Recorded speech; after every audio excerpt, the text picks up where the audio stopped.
The wind howled through the Kansas plains, bending the tall prairie grass like it was whispering secrets from a world long gone. The sun was dipping low, painting everything in a fiery shade of gold. Henry Walker, 72, with hands like cracked leather and eyes that had seen too much, was hauling bales of hay in his old red Ford pickup. Just another day in a life that had long since stopped surprising him. Then he saw the smoke. It curled above the trees in lazy black ribbons, too thick to be a brush fire. Henry squinted, foot easing off the gas. Just past mile marker 114, a silver SUV had veered off the road and crashed headlong into a cottonwood. The front end was crumpled like paper. Steam hissed. No other cars in sight. Henry pulled over, stepped out slowly, favoring his left knee. Damn thing hadn't been right since Nam, and approached the vehicle. "Hello?" he called out, his voice rough but steady. No response. The driver's side door hung open, empty. Then he heard it, barely audible over the wind and the creaking metal. A whimper, like a scared animal. He circled the SUV. A boy, no older than 8, trapped in the back seat, his tiny hands smudged with dirt and fear. He wore a navy polo shirt, khakis, and expensive sneakers too clean for a kid who belonged out here. His eyes, big, brown, and glassy, locked onto Henry's. He didn't scream. He didn't cry. He just stared. "You all right, kid?" Henry asked, crouching. The boy nodded, barely. Henry gently pulled at the jammed door until it creaked open, lifting the boy out like he was made of glass. "What's your name?" "Ben. No one else with you?" Ben shook his head. "They left." Henry's stomach twisted. "Who?" Ben lowered his gaze. "I don't know. They wore black." Henry looked around. No footprints, no tire marks, no sound but the wind. It felt wrong. Off. "All right, Ben. You're safe now. Let's get you home." He carried the boy to the truck and buckled him in, throwing a few hay bales out to make space. As he turned the key, the engine grumbled awake, and they pulled back onto the road. Something deep in Henry stirred. A memory. His own boy, lost in a crash not unlike this one 3 decades ago. He hadn't held a child in his arms since. Ben looked up at him. "Do you live far?" "Not too far," Henry replied, his voice softer than he intended. "You'll like the farm. It's quiet, safe." Neither of them spoke the rest of the way. The sun slipped beneath the horizon, casting long shadows across the plains. Back. At the farm, Henry got Ben settled in the old guest room, once his daughter's before she left for college and never looked back. The boy didn't ask for a phone, didn't ask to call anyone. He just stared out the window. Silent.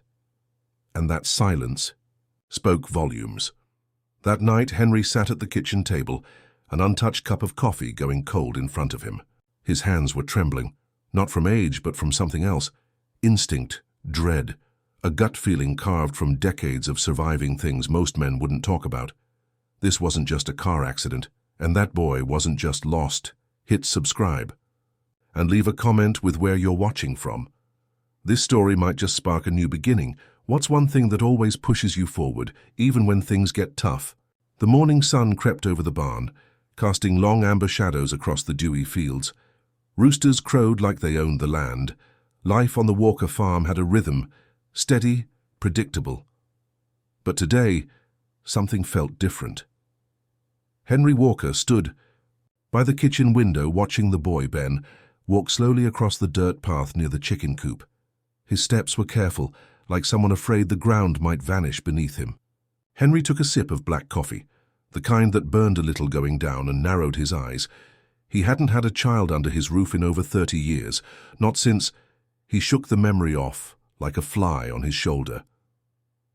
Back then, this house had echoed with laughter. His wife Maggie had insisted on homemade everything, jam, bread, even the soap. Their daughter Sarah used to chase chickens barefoot, her braids bouncing, cheeks red from the sun. And their son, Charlie had his mother's smile. Henry still remembered the way he gripped the steering wheel the first time he took. The old truck down the dirt road just weeks after turning 16, that was the last time Henry saw him alive. One wrong turn, one drunk driver, one late-night phone call. Maggie never recovered. Her heart gave out 5 years later. Some said it was genetic, but Henry knew better. Some grief gets stuck in the body like shrapnel. And Sarah. She left for college in Chicago. Big dreams, big city.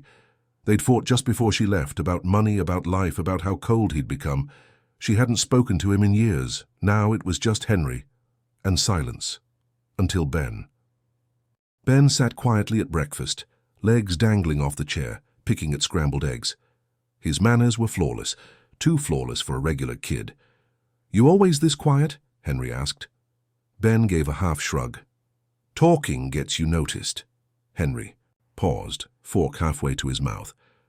"Someone tell you that?" Ben didn't answer. "You said those men left you. Where were they taking you?" "I don't know." "Were they your family?" "No." "Do you know how to reach your mom or—" "Dad?" Ben shook his head. "My mom died when I was little. My dad, he's always gone." Henry exhaled through his nose, setting his fork down. "What's your dad's name?" Ben looked up, his voice dropped. "Lucas Morgan." Henry blinked. That name, it rang familiar. Morgan Tech. They were all over the news a few months back. Giant AI company, accused of harvesting personal data through backdoor devices. CEO went quiet, then reappeared with a PR team and a fake smile. Lucas Morgan, one of the most powerful men in the country. And this was his kid. Henry leaned back in, his chair trying to keep his expression neutral. "You hungry for more?" Ben shook his head. "Thanks." Later that day, Henry drove into town for supplies. He hadn't planned on bringing Ben, but the kid refused to stay alone. Sat right next to him, seatbelt on, looking out the window, like he was scanning for something, or someone. "Did you grow up here?" Ben asked as they passed the old grain silo. "Born and raised." "Why'd you stay?" Henry took a beat before answering. "Someone's got to keep the earth alive." Ben turned to him. "Most people run from the quiet." Henry gave a small, wry smile. "Most people don't know what to do with peace." At the general store, Henry kept an eye on the kid. He didn't touch anything, didn't wander, just waited, still and observant. A couple of the locals nodded at Henry. Nobody asked questions, but as they walked out, a man in a grey sedan across the street raised a phone and snapped a photo. Henry caught it in the corner of his eye. He didn't say anything. Not yet. Back at the farm, the sky had turned bruised with clouds. Rain threatened on the horizon. Henry stood on the porch, shotgun propped against the railing, not loaded, just a habit. Ben sat on the steps, hugging his knees. "You ever fix a fence?" Henry asked. Ben looked up. "No." "Well, you're about to learn." They worked together in the drizzle. Ben held the nails. Henry did the hammering. They didn't say much. But in the quiet, something passed between them, something that didn't need words. By sunset, they'd fixed 20 feet of fence. The boy smiled for the first time, just a little, and Henry realized he didn't mind the company, he didn't mind the boy. But something was coming. He could feel it, the way you feel the storm before it breaks. That night, the rain finally came. Not a soft drizzle like earlier, but a hard, pounding storm that shook the windows and drenched the earth. Thunder rolled across the sky like distant gunfire. Henry sat in his old recliner, a wool blanket over his knees, his eyes fixed on the fireplace where a few logs hissed and crackled. He hadn't lit a fire in years. It felt unnecessary.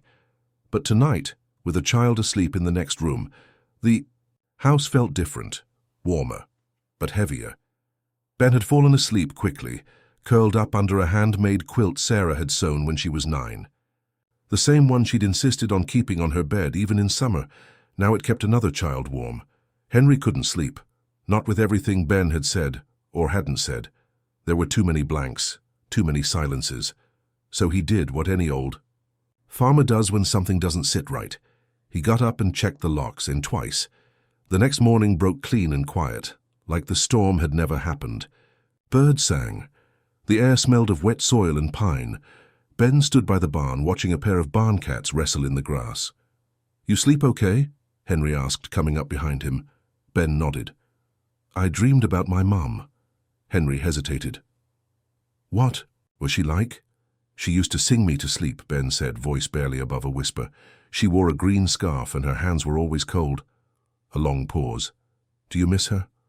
All the time. Henry felt that one hit harder than he expected. There's something about a kid saying what you've spent your whole life avoiding. Later, over breakfast, cereal and toast, Henry decided to gently push. So, your dad, he began.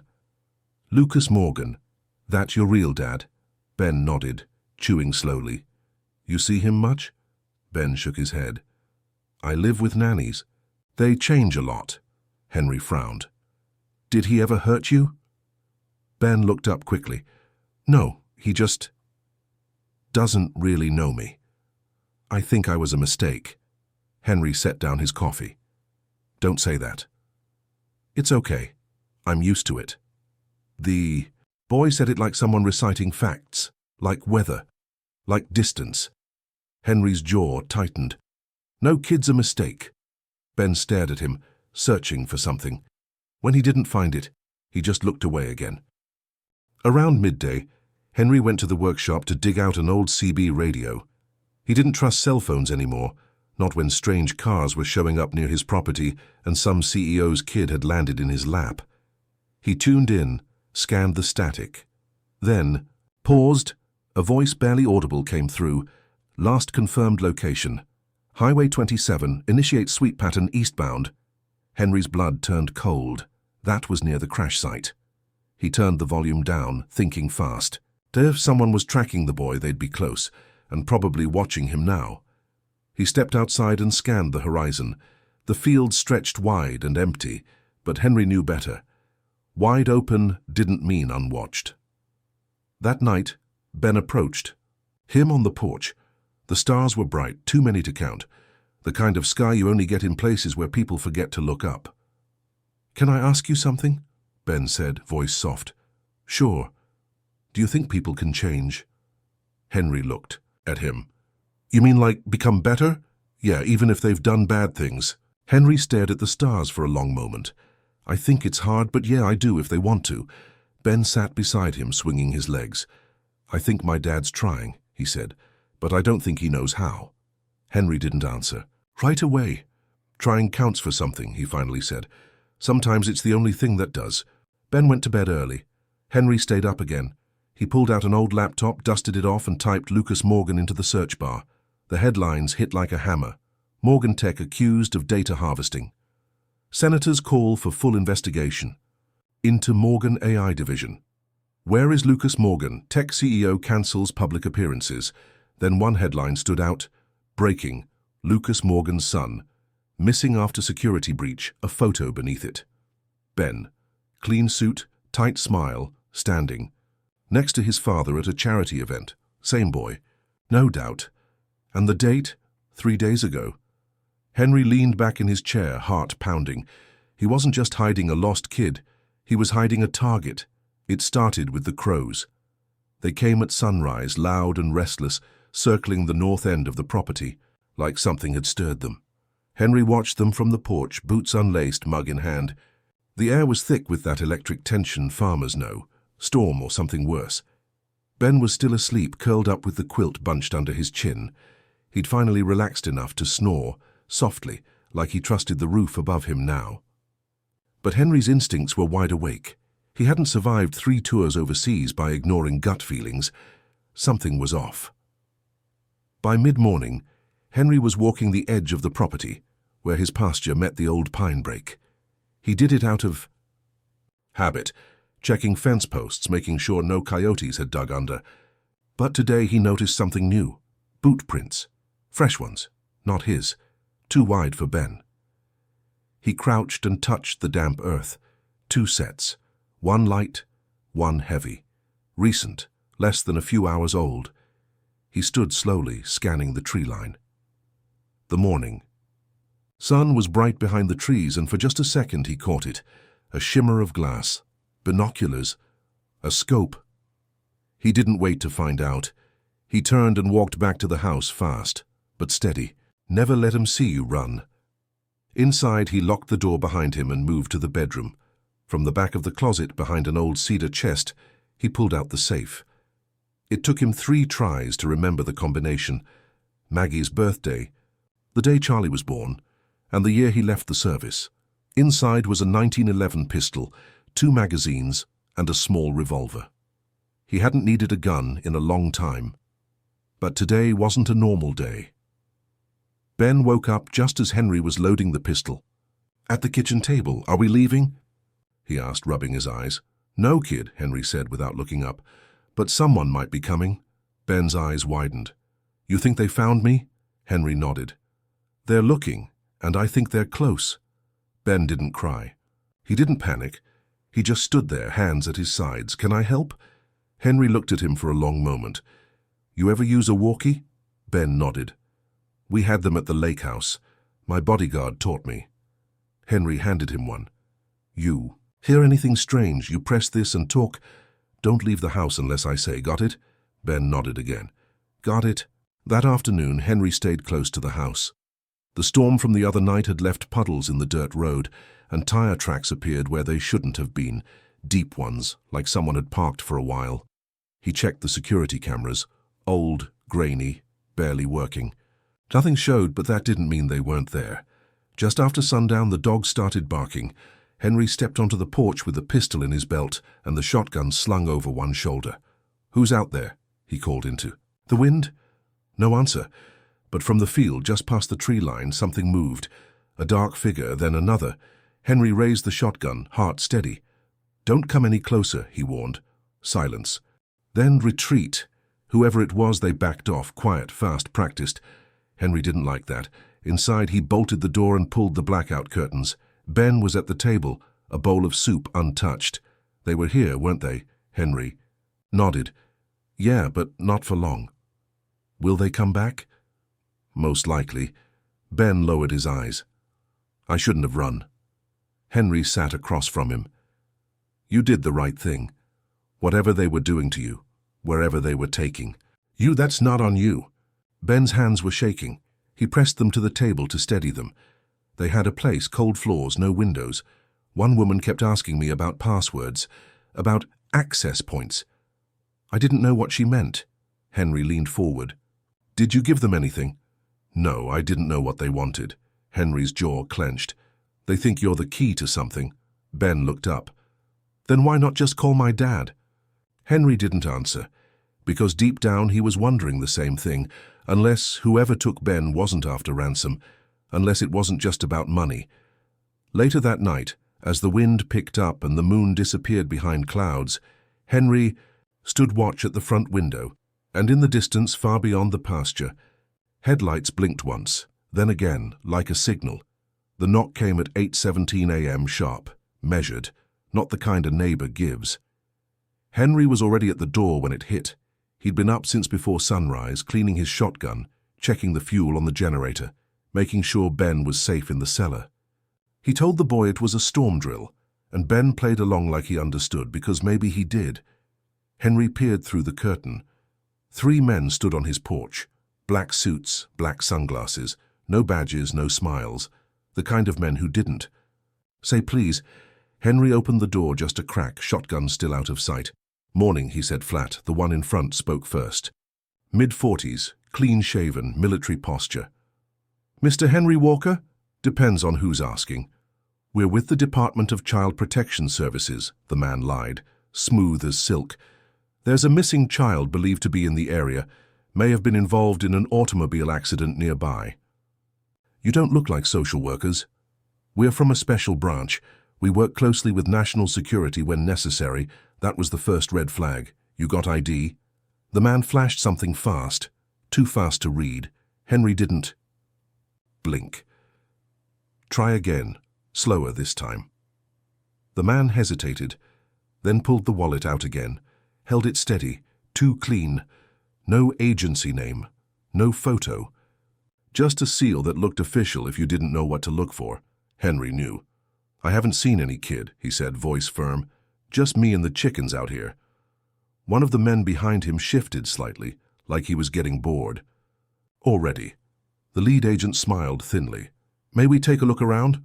"No, you may not. We can come back with a warrant." Henry met his eyes. "Then you'd best do that." A beat of silence. The tension hung in the air like a lit fuse. Then, The lead man stepped back. "We'll be in touch." The three turned and walked to a black SUV parked just off the drive. As they got in, Henry caught a glimpse of something in the back seat, another man, not in a suit, watching him. Ben came out from the cellar a few minutes later, blinking against the daylight. "Who was it?" he asked. "People looking for you." Ben froze. "Did you tell them?" Henry knelt down in front of him, hand on his shoulder. "I told them the truth, that I hadn't seen you. I never said you weren't here." Ben looked like he wanted to cry but didn't. "They're going to come back, aren't they?" "Yeah," Henry said. "They are." By noon, Henry had moved all the essentials into the cellar. Canned food, bottled water, first aid, batteries. It was just a root cellar, dug decades ago during tornado seasons, but it would do for now. He handed Ben a small flashlight and taught him how to flip the breaker in case power got cut. "Is this going to be like a war?" Ben asked, not blinking. Henry stared at the boy for a second too long. "I don't know, kid, I hope not." That afternoon, Henry drove into town. Not for supplies this time. He stopped by the library, one of the few places in town with decent public internet and no nosy questions. He searched Lucas Morgan Tech scandal. Missing son, unauthorized military contractors, child recovery, see he. Deeper he dug, the stranger it got. There were whispers in conspiracy forums, rumors that Morgan Tech's newest AI, Athena, had been pulled offline right before a congressional hearing. The company said it was for updates, but a leaked report suggested otherwise. Someone or something had breached the internal firewall from inside. And shortly after, Ben went missing. Not kidnapped. Missing. No public reward, no press conference, just silence. Like someone wanted. It quiet. On his way out of town, Henry noticed the black SUV parked near the water tower. Same one, watching. Following. That night, Henry barely slept. The house creaked in the wind, but every sound felt like a footstep. Every shadow, a shape. Ben sat beside him at the kitchen table, drawing on old scrap paper. He was sketching something. Lines, boxes, circles. Henry glanced over. It looked complex. "What's that?" Ben shrugged. "Just, stuff I remember." Henry tilted the paper. It wasn't just doodles. It looked like code. Flow diagrams, maybe even architecture schematics. For what? Henry couldn't tell. "Where did you learn that?" Ben looked up, solemn. "I didn't, I just know it." Henry leaned back, exhaling slowly. This boy wasn't just important. He was the key to something much bigger than either of them. And the people who wanted him. They were willing to lie, threaten, or kill to get him back. The sun hadn't yet risen when Henry woke to the scent of smoke. Not from the stove, not from a fireplace. Grass fire. He bolted upright. From the bedroom window he saw it, orange flickers dancing across the south field, eating through dry brush and creeping toward the barn. Controlled, precise, not a wildfire. Someone lit it on purpose. He grabbed the shotgun and shouted over his shoulder. "Ben, up now!"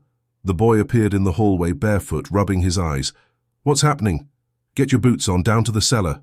Go, don't wait." Ben didn't ask questions. He just moved. By the time Henry reached the back porch, the fire had already covered 20 yards. It wasn't wild, it was patterned, low to the ground, like a warning shot. Whoever lit it knew exactly what they were doing. He scanned the tree line. Then he saw them, 2 men in tactical gear, creeping through the smoke, flanking the property like predators circling a den.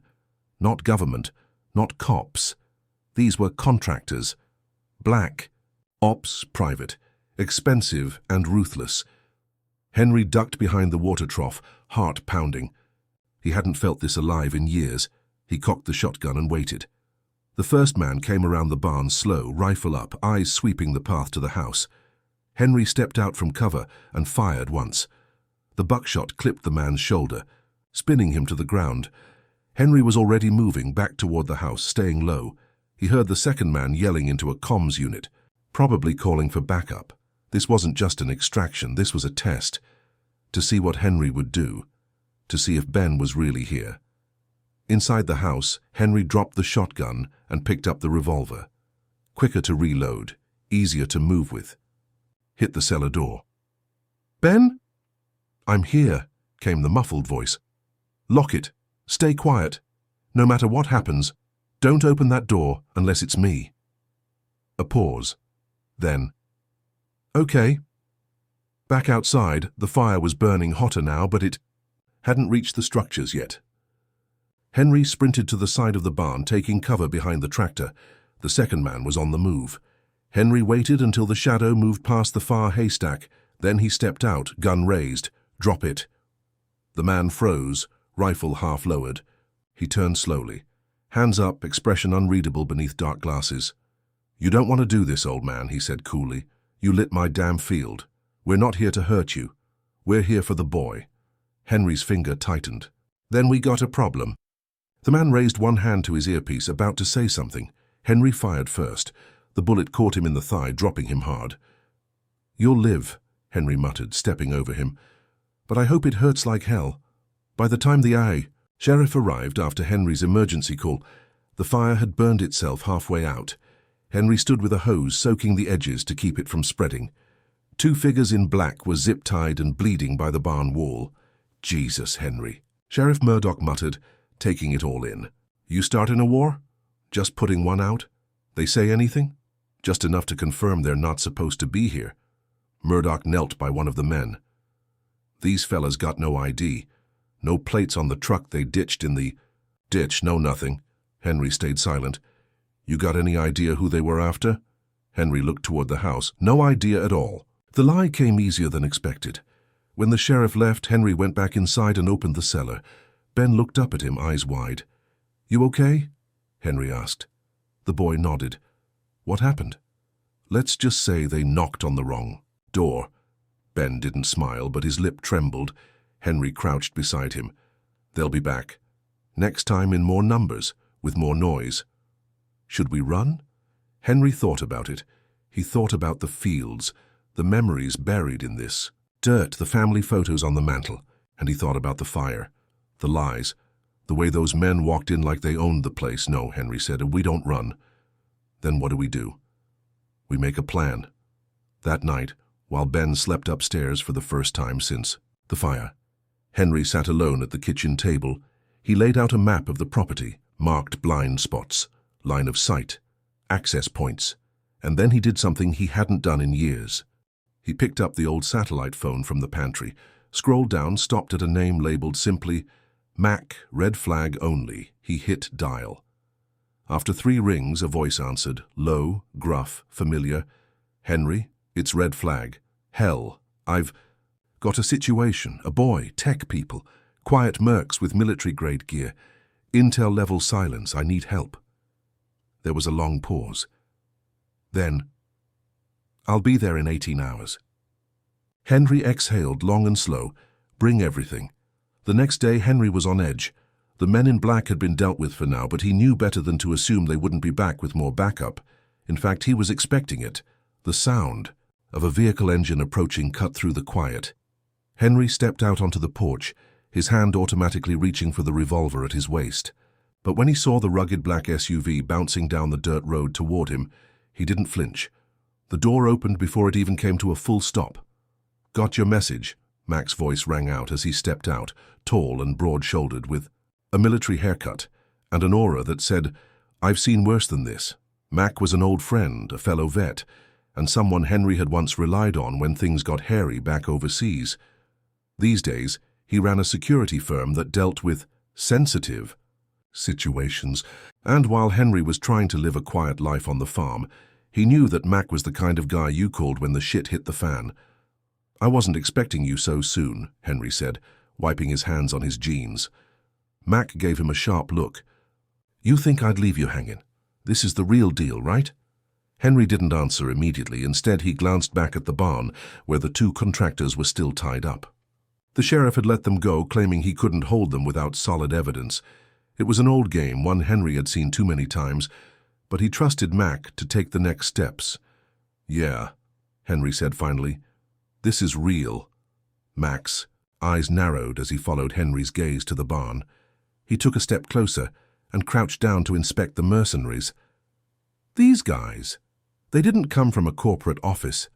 These are the guys you hire when you need muscle, not a lawyer.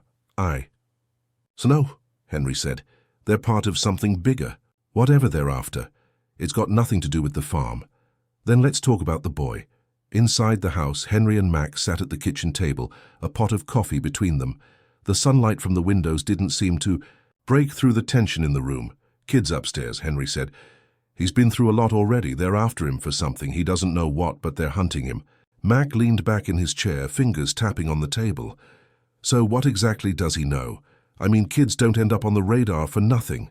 Henry rubbed his jaw. "He's been involved in something bigger than we thought. The kid's got something inside him, something that someone wants. I don't know the details yet, but I'll bet my last dime it has to do with that tech company, Morgan Tech." Mac's eyes darkened. "Morgan Tech. That's a name I don't like to hear. They've been playing in some deep waters for years. What do you think they've got him for?" Henry hesitated, the weight of it all sitting heavy on his chest. He didn't have all the answers. Not yet. But he could feel it. Whatever they were after, it wasn't just money, it was something far worse, and it made him sick to think about it. "I think they were using him," Henry said, voice low. "He doesn't remember much, but I've got a feeling he's caught in something he didn't choose." Mac leaned forward, his gaze intense. "So they're after some kind of tech, but what is it?" "I don't know," Henry admitted. "But we need to protect him. We need to keep him here, keep him hidden. The only way to get through this is to keep him away from whoever is hunting him." Mac stood up. "All right then. You've got... Back up now. We'll fortify the place, make sure you've got eyes on the ground. We'll dig deeper into Morgan Tech and see if we can get a bead on who's pulling the strings. But Henry," Mac's tone turned grim, "this isn't just a runaway. They'll come for him again, and next time they won't be so friendly." "No," Henry said. "That's why I called you." The next few hours were a blur of action. Mac and his team moved fast, securing the perimeter, checking the barns and the fields, placing sensors around the property. Henry made sure Ben stayed, in the cellar where it was cool and quiet. He didn't want the kid to be anywhere near the action. As Mac moved in and out of the barn, coordinating his team, Henry sat on the porch, his eyes trained on the horizon. There was a stillness in the air, an eerie calm before the storm. And Henry could feel it. Something was coming. Later that evening, as the sun dipped below the hills, Mac sat down beside Henry on the porch. "They're still out there," Mac said, lighting a cigarette. "We haven't seen the last of them. I've got a man on the inside, should know more in a couple of hours." Henry nodded. He wasn't sure what to expect, but he wasn't waiting around for answers anymore.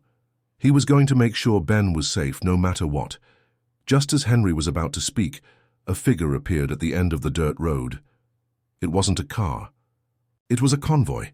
4 black SUVs, headlights blinding in the twilight. Henry's hand instinctively went to his gun. "They're back," he muttered under his breath. The convoy rolled in like a storm.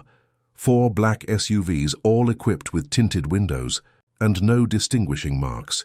The sound of their engines grew louder as they approached, tires kicking up dirt, lights cutting through the twilight. Henry's fingers tightened around the grip of his revolver, and he stood up slowly from the porch, his eyes never leaving the vehicles. "Mac," Henry whispered, his voice calm but urgent. "They're here." Mac was already moving toward the barn, signaling for his team to take position. The rest of Henry's farm was quiet, too quiet, as he prepared for what was coming next. The SUVs came to a halt in front of the farmhouse, the first one stopping, right in front of the porch, its headlights blinding Henry for a moment. The sound of doors opening and slamming shut echoed across the yard. Then a man stepped out of the lead SUV. A tall, broad-shouldered figure dressed in black. No suit, no tie, just a black tactical vest and combat boots. His face was obscured by sunglasses, but Henry could tell this wasn't a government agent. This was someone different. Mac's voice came through Henry's earpiece. "Stay calm, Henry. Don't make the first move unless you have to." Henry's lips tightened as he kept his focus on the man approaching. The man's boots crunched on the gravel as he walked toward the porch, flanked by 2 others who stayed close to the vehicles, scanning the perimeter. The rest of the convoy remained, motionless, a deadly quiet hovering over them. "Mr. Walker," the lead man called out, his voice cold, professional. "We need to talk." Henry didn't flinch, but he wasn't about to let his guard down. He stayed still, hand resting on the revolver at his hip. "About what?" Henry asked, his voice steady. The man smiled, though there was no warmth behind it. "About the boy. We know he's here. We've been very patient, but that patience has run out." Henry kept his expression neutral, but inside his pulse was pounding. He knew exactly who this was. The man was part of the same group that had sent the contractors earlier. These were the real deal. No one would be walking away from this without a fight. "You can go home," Henry said, voice like steel. "There's nothing here for you." The man's smile faded and his eyes narrowed. "That's where you're wrong, Mr. Walker. The boy is more valuable than you could ever understand. But don't worry. We'll make this easy on you. All you have to do is hand him over." Henry's stomach turned. He knew they wouldn't leave without a fight, but hearing it said out loud made it all too real. "I won't do that," Henry said simply. There was a moment of silence, just long enough for Henry to feel the weight of the situation pressing in on him. Then, without warning, the man gestured to his team. "Bring him out."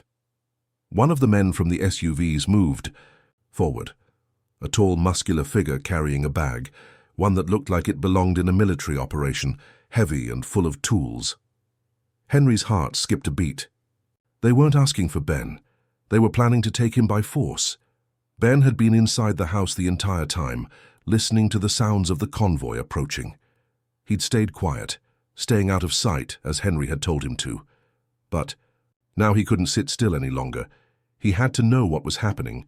He crept down the stairs, peeking through the window.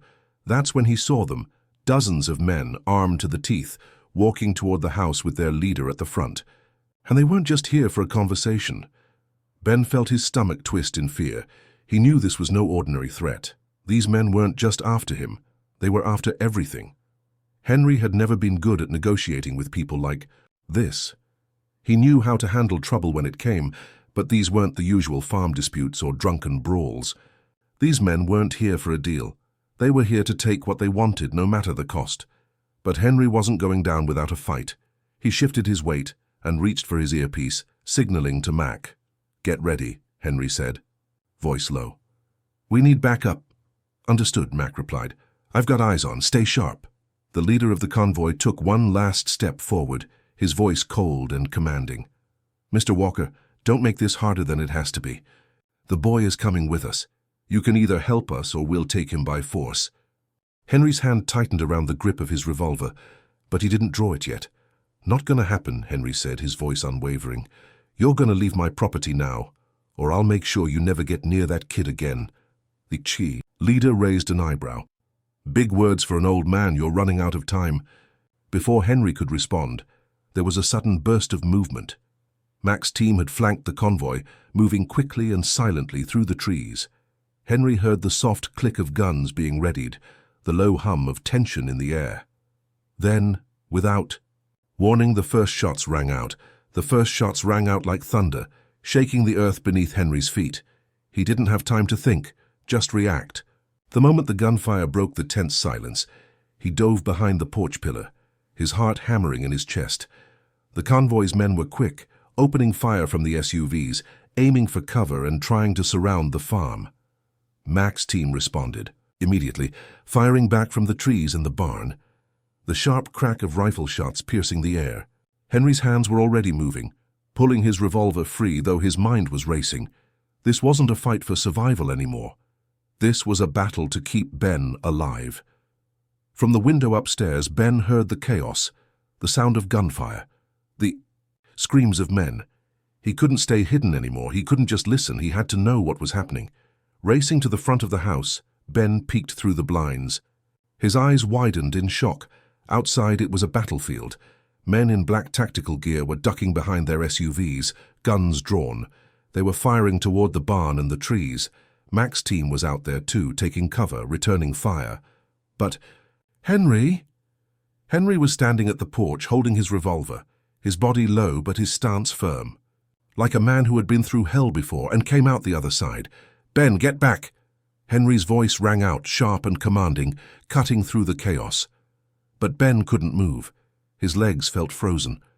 The sight of the violence unfolding before him was like a nightmare come to life.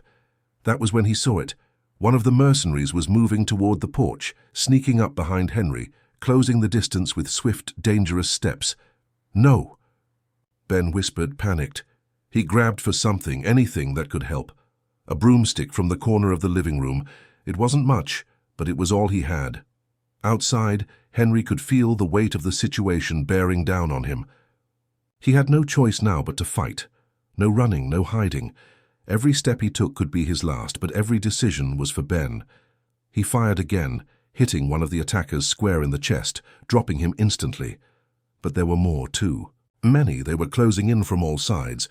Then a crackling voice came through his earpiece. "Henry, we're pinned down. We need backup." Mac's voice was tight with urgency. The sound of his team's return fire echoed through the comms, but the convoy wasn't backing down. They were relentless, pushing forward, a black tide threatening to swallow the farm whole. Henry glanced back at the house. He knew Mac's men were out there, keeping the convoy occupied, but they couldn't hold out forever. The firepower on the other side was overwhelming. His grip on the revolver tightened. He had to make sure Ben was safe. He couldn't afford to lose focus now. A shot rang out, and Henry felt something hot slice through the air beside him. A bullet. Too close. He ducked low, taking cover behind the stone pillar on the porch. The wind kicked up the dust around him, the scent of gunpowder, heavy in the air. His mind raced. There was no time left for strategy. He needed to end this fast.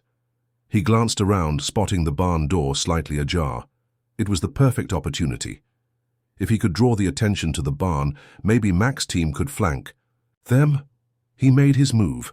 Henry rolled from his cover, sprinting toward the barn as fast as his old legs could carry him. Bullets zipped past, grazing the edge of his sleeve. He could feel the heat of them, too close, too dangerous. But he didn't stop. He reached the barn door and kicked it open with force, diving inside. Ben watched in disbelief as Henry disappeared. Into the barn. The fear in his chest grew into something worse, something he couldn't describe. He knew what he had to do. Without thinking, he threw the broomstick to the ground and bolted for the back door. He had no plan, no real understanding of the danger he was about to put himself in. But one thing was certain. He couldn't just stay inside, not anymore. He reached the back porch, where the shadows of the mercenaries moved, their silhouettes, barely visible in the smoke and dimming light. Ben didn't hesitate. His breath was shallow, his heart in his throat, but he was already moving. His eyes locked onto one of the attackers as they turned toward the house. Ben ran. With everything he had, he sprinted straight at the nearest mercenary, the only weapon he had in hand. A kitchen knife Henry had once left out on the counter. It was clumsy, childish, but Ben wasn't thinking. He just wanted to do something. Meanwhile, Henry was making his way through the barn, finding refuge in the shadows. He knew Ben couldn't stay inside forever. The kid was too brave or too scared to do nothing. He could hear the sounds of men moving outside the barn. They were closing in on all sides. Henry had no time to waste. He grabbed a pitchfork from the corner of the barn, testing its weight in his hand. It was crude, but it would do. Then he heard it. A scream. Ben. Without thinking, Henry charged toward the barn door, his heart in his throat. He couldn't let the kid get hurt. He couldn't fail him. The door burst open, and there stood Ben, wrestling with one of the mercenaries. The man was twice Ben's size, and the kitchen knife in the boy's hand barely made a dent in the man's. "Thick jacket, Ben!" Henry shouted, his voice hoarse. Ben looked up, his eyes wide with panic. I don't know what to do, Grandpa." Henry didn't think. He lunged at the mercenary, the pitchfork in his hand hitting the man square in the chest. The mercenary staggered, a look of disbelief on his face before he crumpled to the ground. Ben froze, staring at the man's lifeless form. Henry turned to him, gripping his shoulders. "You don't need to do this. Stay behind me." Ben nodded, his body shaking.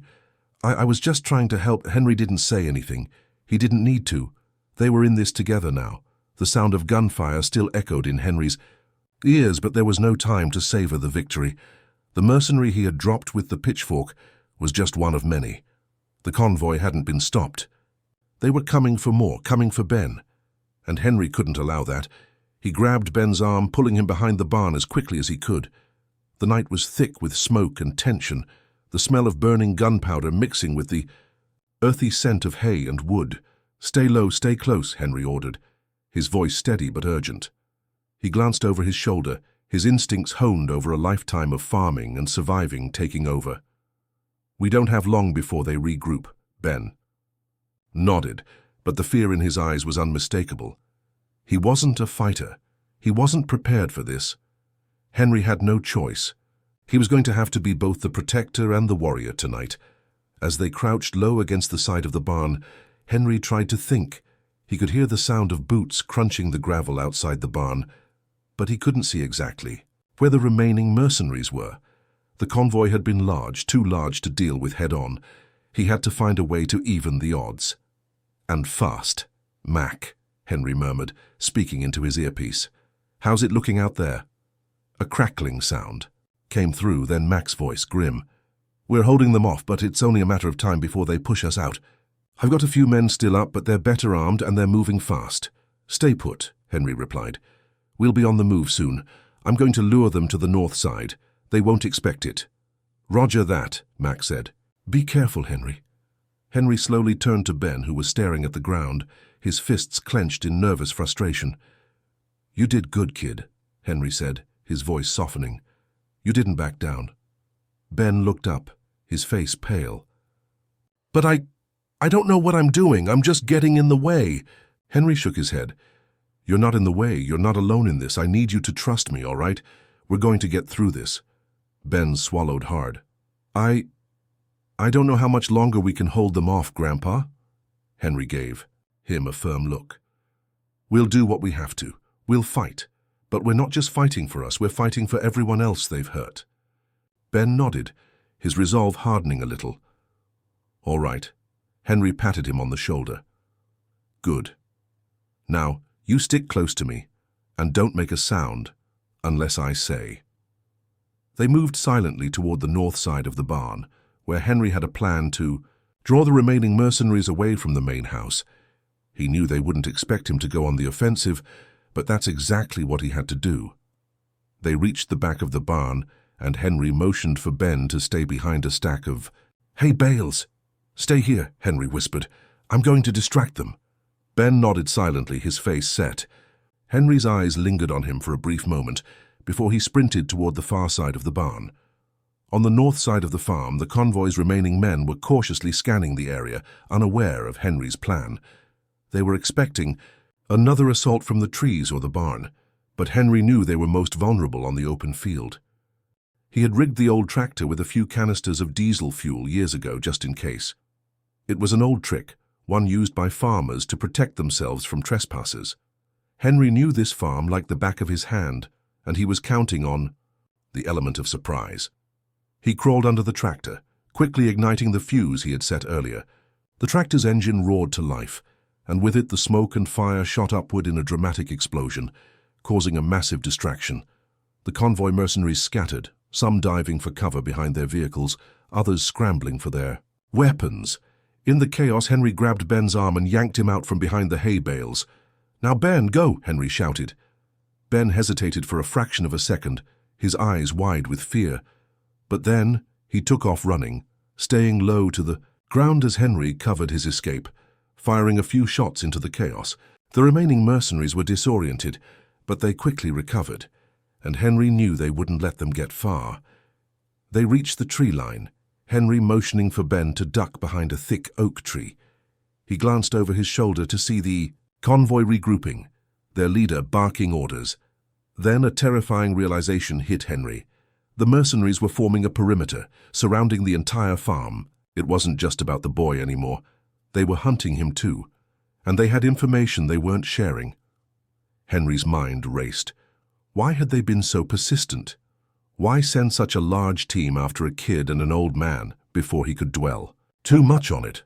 Mac's voice crackled through the earpiece again. "Henry, we've got a bigger problem. We're not dealing with just any mercenaries. They've got backing, big money behind them." Henry's blood ran cold. "What kind of backing?" "I don't know yet, but it's not just a job. They've been tracking us, and I've just intercepted a message. They've got high-level connections." Henry's grip on the revolver tightened. It wasn't just a personal vendetta or a job for money. This was much bigger. The realization hit Henry like a freight train. This wasn't about Ben. This wasn't just about protecting a CEO's kid. They were after something much bigger. And Henry was right in the middle of it. The night was thick with tension. The sound of mercenaries moving through the trees, trying to find any sign of Henry and Ben, grew closer and closer. They couldn't stay here much longer. Henry had just learned something that made his blood run cold. The convoy wasn't just some hired group of mercenaries. They were backed by powerful people with resources, connections, and the kind of influence that could turn the world upside down. His mind raced as he crouched low behind the oak tree, keeping an eye on the perimeter. He had to think of a way out, a way to protect Ben, but the reality was, the more he thought about it, the more he realized they weren't just facing mercenaries anymore. They were facing something far more dangerous. "Henry," Mac's voice crackled, in his earpiece again, but it was laced with a tone of desperation this time. "We've intercepted a larger comms network. These guys, they're part of a much bigger operation. Whoever's behind this isn't just some rogue organization. They're part of a syndicate, a global one. And Ben, he's their target." Henry's stomach twisted. "What do you mean, target? I don't have all the details, but they've been tracking Ben for a while. This isn't random. Whoever's pulling the strings wants him for something." "Fig!" Henry clenched his teeth. He didn't have time to figure out the why, not yet. He just needed to get Ben to safety. Ben, still crouched behind the tree, was barely able to hear the low hum of conversation coming from the earpiece in Henry's ear. His heart was pounding in his chest, but his mind was reeling from the truth he'd just heard. It wasn't just about his father's company anymore. It wasn't just about the CEO or the farm. It was about him. His stomach turned at the thought. Why was he the one these men were after? What did they want with him? Ben swallowed hard, trying to keep his breathing steady. He wanted to ask Henry what was going on, but he knew better than to distract him now. They needed a plan, and fast. The faint rustling of leaves to their right snapped Henry back into the present. He immediately grabbed Ben's arm, pulling him closer. There were mercenaries nearby, and they were getting closer by the second. "We need to move," Henry whispered urgently, his eyes scanning the perimeter. They couldn't wait for Mac's team to pull through. If they didn't act now, they'd be caught in a vice with nowhere to run. Henry made a quick decision. They would have to head toward the creek. There was an old storm cellar down there, buried beneath a pile of rocks. It wasn't ideal, but it was their best bet for now. "Stay low, don't make a sound, and if we're caught, you keep running, understand?" Ben nodded, though his fear was still evident in his wide eyes. "I don't understand any of this. What do they want with me?" Henry didn't have an answer. All he could offer was a look of determination. "I don't know, Ben, but I'll protect you. We'll figure it out." They moved quietly through the underbrush, keeping their bodies low to the ground as they made their way toward the creek. The sounds of the mercenaries' voices were growing distant, but Henry knew they weren't safe yet. They had to get to that storm cellar, fast. Henry's mind was working at full speed, calculating the odds, weighing every possible escape route. But something felt off. The way they were being hunted, the way the mercenaries had moved with military precision. It was as if they knew every inch of the farm, every move they would make. It was too organized, too controlled. And Henry had a sinking feeling that it wasn't just the mercenaries who were after them. They reached the creek after what felt like an eternity. The water was rushing fast, carrying with it the sounds of the wilderness. It was a place Henry had always considered a safe haven, hidden, quiet, and unreachable for anyone who didn't know the land. He pulled Ben toward the overgrown mound of rocks that covered the entrance to the storm cellar. "This way," he urged, his voice low and tense. Ben hesitated, looking over his shoulder toward the farmhouse. "What if they find us?" "They won't. Not here. Stay close." Henry reached into the pile of rocks, his hands working quickly. He moved a few stones aside to reveal the hidden door to the cellar. It creaked open, and Henry motioned for Ben to climb down first. Just as Ben stepped down into the darkness, Henry paused, a sudden, gut-wrenching realization washing over him. The faint sound of footsteps approached, and he froze, his pulse quickening. No, they couldn't have known. But as he turned, he saw a figure moving toward him from the shadows, a mercenary, rifle in hand. Henry's heart skipped a beat. They were too close. Henry didn't hesitate. His hand shot to his holster, and before the mercenary could raise his rifle, Henry fired. The man dropped to the ground with a muffled grunt, crumpling against the dirt. "Go," Henry shouted to Ben, pushing him into the storm cellar and slamming the door shut behind him. The darkness of the storm cellar swallowed them whole. It was cool and damp inside, but it felt like a world away from the chaos above. Henry took a moment to catch his breath, his heart still racing. Ben's voice broke through the silence. "Are we safe?" Henry didn't answer immediately. His mind was racing with too many questions. They couldn't stay here forever.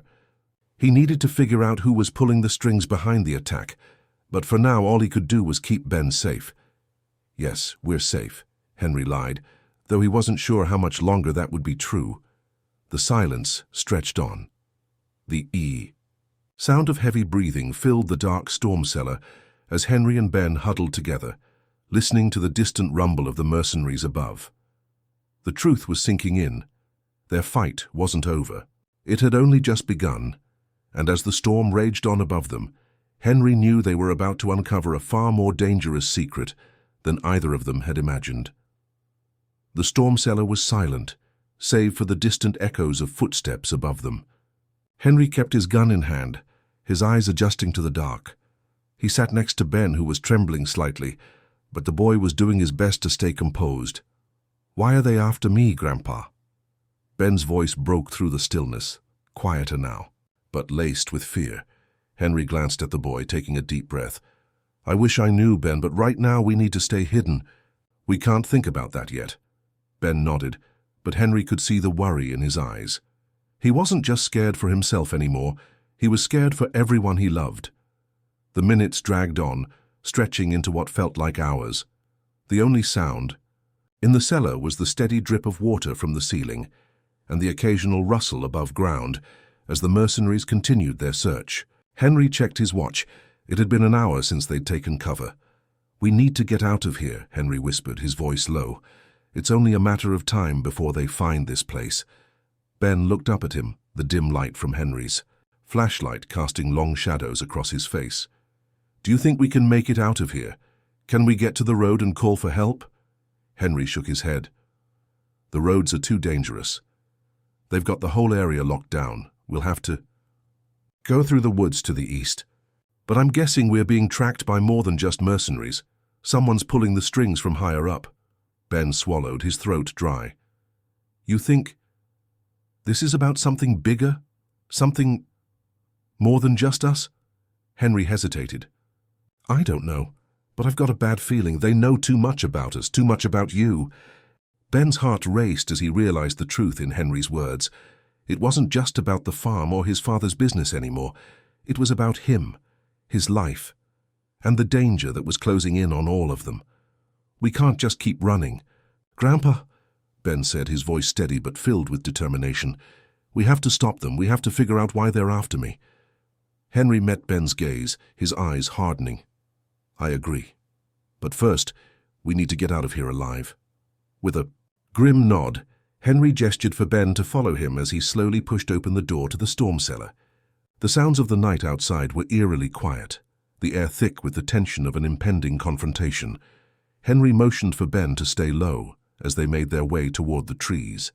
They couldn't stay hidden forever. Just as they stepped out into the shadows, the crackle of static broke through the silence. It was Mac, his voice urgent. "Henry, listen to me. You need to get out of there. This is bigger than you think. I've managed to trace part of the communication, and these guys, whoever they are, they're connected to a major corporation. The kind of money and power that makes everything else look small. I'm talking about government contracts, global influence, the works." Henry felt a chill run down his spine. What does that mean for Ben? What do they want from him? Mac's voice was grim. "I'm not sure yet, but it's not good. They've been tracking him for months, maybe even longer. Whoever's behind this knows exactly where you are. You need to keep moving. Get to the backup location I sent you. It's the only place I know that might be safe." The mention of a backup location brought a small sense of relief, but Henry knew it was a temporary one. He was a farmer, not a soldier, and the world of corporate espionage and high-level mercenaries was one he knew nothing about. But now it seemed he had no choice but to dive headfirst into it. Henry and Ben moved quickly through the woods, careful, to stay out of sight. Every step felt like a lifetime.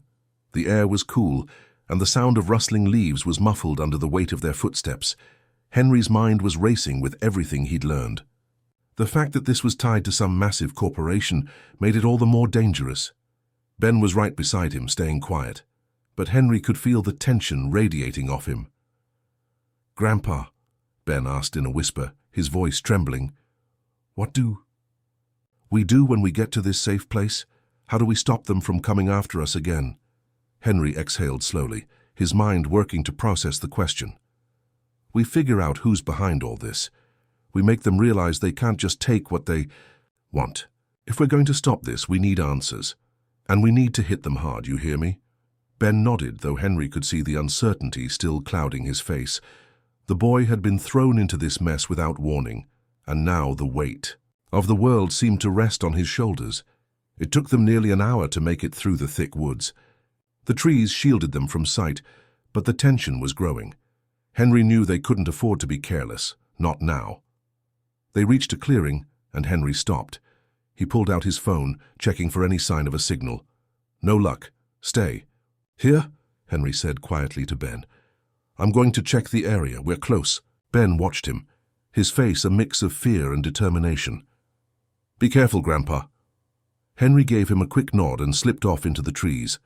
He circled the area, scanning the horizon. The clearing was eerily quiet, but Henry felt a sense of unease growing inside him. Suddenly his phone buzzed in his pocket. It was a message from Mac. "They've got eyes on you. They know where you are. They're getting close." Henry cursed under his breath. The game had changed. They weren't just being hunted by mercenaries. They were being tracked by something far more sophisticated. He rushed back to Ben, grabbing him by the arm. "We've got to move, now!" Ben's eyes widened in alarm. "What's wrong?" "We've been compromised," Henry said, urgency in his voice. "Get to the backup location and stay hidden. No matter what happens, you don't come out until I tell you." Ben nodded, the gravity of the situation hitting him. The attack wasn't just a random act.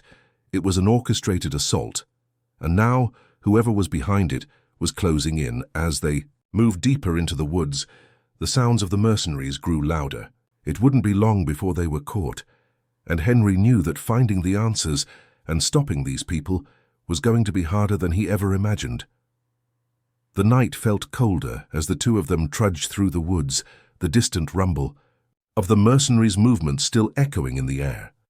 Henry's mind raced with the implications of Mac's message. They were being tracked by someone who had far more power and resources than they could have imagined.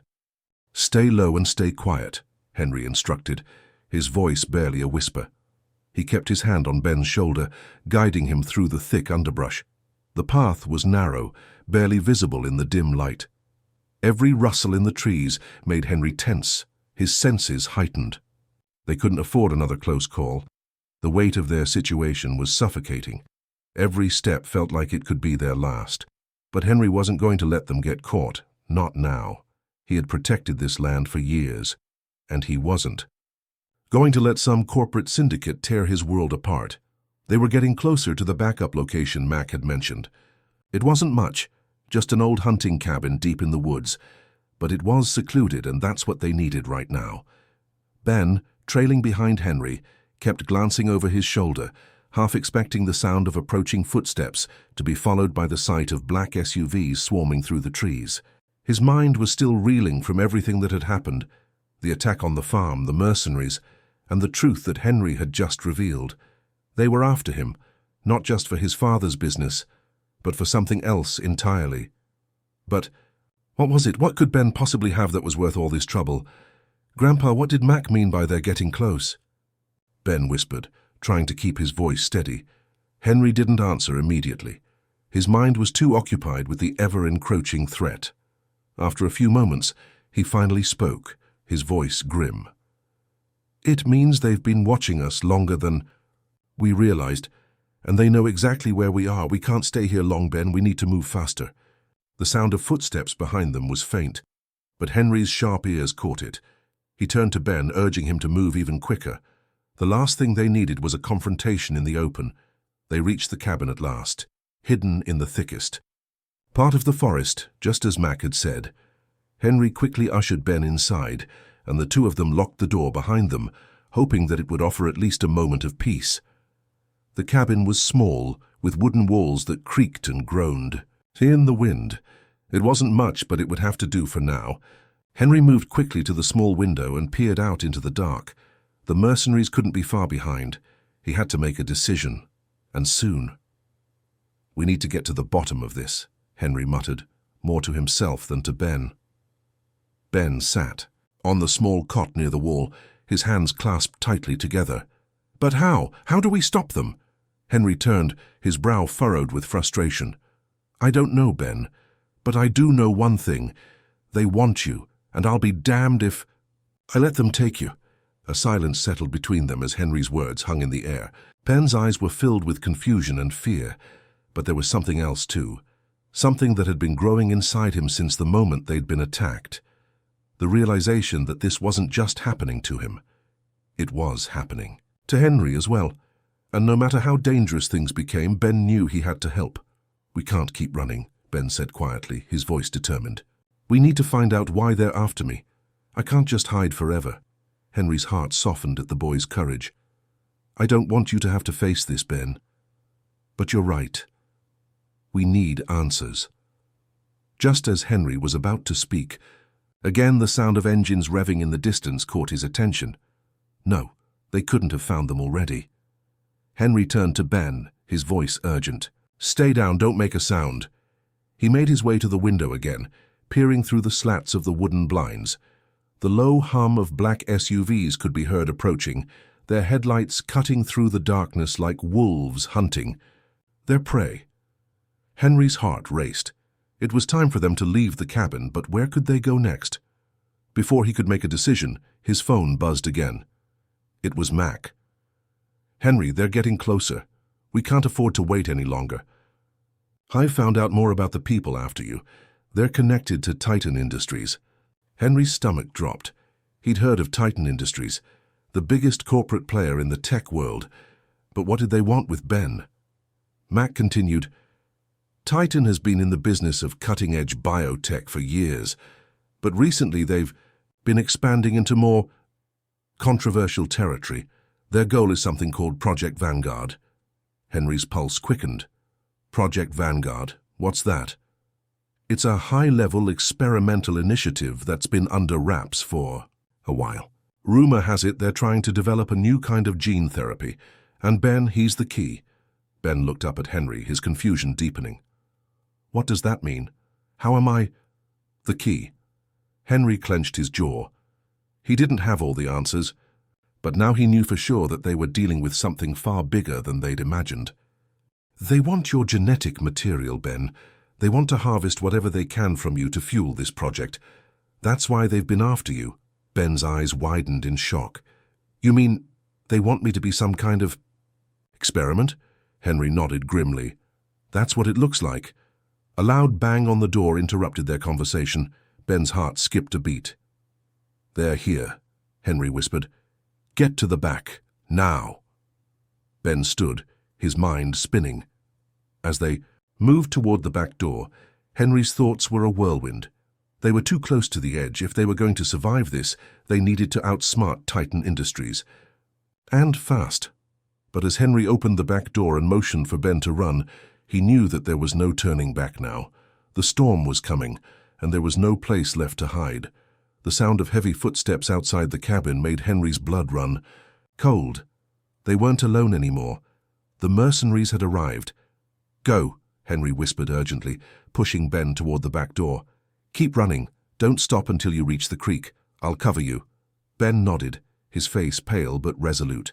The weight of what was happening had settled in his chest like a heavy stone. He knew it wasn't just about survival anymore. It was about stopping these people, whoever they were, from tearing everything apart. As Ben sprinted out the door into the dense underbrush, Henry took one last glance at the front of the cabin. He could hear muffled voices, then the unmistakable sound of boots crunching against the dry leaves. There was no time to waste. Henry ducked low behind the cabin and pulled the rifle from its hiding place. His hands were steady as he checked the chamber. He wasn't a soldier, but years of life, on the farm had taught him how to handle a weapon. And tonight, he'd need every ounce of that experience. He waited in the shadows, his breath coming in slow, deliberate draws. He knew these mercenaries were dangerous, but they weren't expecting someone like him to fight back.